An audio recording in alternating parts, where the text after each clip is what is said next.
my take to YouTube has always been more of a, my dream is to create things that are like a Patagonia. Like you're operating within the system, the financial incentive system. You're operating within this, capitalist structure of that you have going on. But then you have your own thing that, it's helping a lot of people. It's serving a lot of people. You're not too big.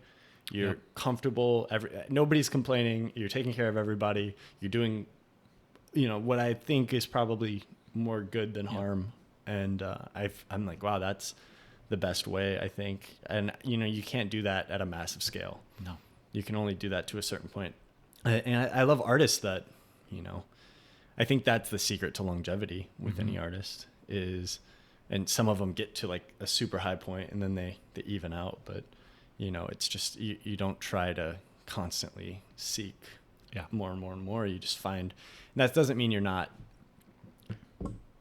trying to be original. You're not pushing yourself and challenging everything and constantly evolving. That's not what that means, but you're not, picking out a predetermined system of incentives and trying to exploit that. Right. Which is, I think that's what you get at like the highest level of YouTube or whatever. I'm interested so you talked about Vid Summit and you told me that story and I was just like, it sounds about right, unfortunately. Yeah. But I didn't know, like I was super curious. I was like, oh, I wonder what this is. And it was one of those situations where I was like, well, Matt's, he's taking the time to go there. There's definitely probably something that's worth, And the thing that was worth it for me was going, ick.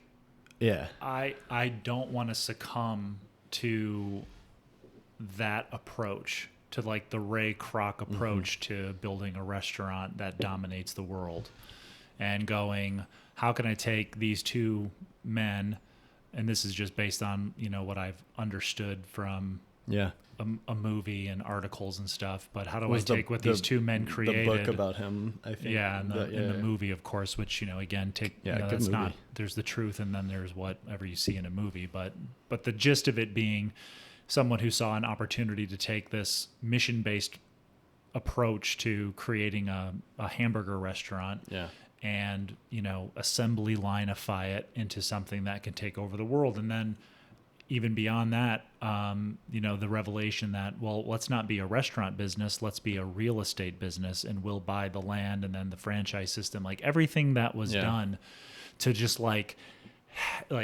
hack the system to make as much money as possible and to dominate the world. Like that's not something I'm interested in with my approach to the work.